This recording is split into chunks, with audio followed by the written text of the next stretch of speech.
గౌతమ్ అప్పుడు తన రూమ్ నుండి కిందకు వస్తాడు. ఒక్కసారిగా రేఖను చూసి షాక్ అవుతూ ఉంటాడు. చాలా ఆవేశంగా దగ్గరికి వెళ్తూ ఉంటాడు.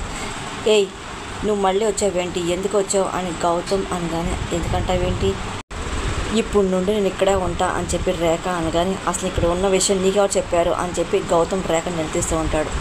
నేను చెప్పా అని చెప్పి సీత అంటూ వస్తూ ఉంటుంది. గౌతమ్ ఇంకా చాలా కోపం వస్తూ ఉంటుంది. ఈ అమ్మాయి నువ్వు ఇక్కడ ఉన్నావని చెప్పి పోలీస్ కంప్లైంట్ ఇవ్వమని చెప్పింది అని రేఖ అంటూ ఉంటుంది. అప్పుడే రామ్ చలపతి వస్తూ ఉంటారు.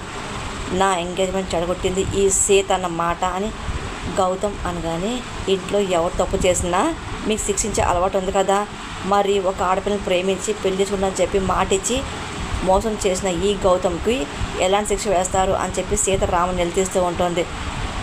ఆడపిల్లకి అన్యాయం చేసిన వాడు ఈ ఇంట్లో ఉండకూడదు అని చెప్పి రామ్ నేను చెప్తూ ఉంటాడు.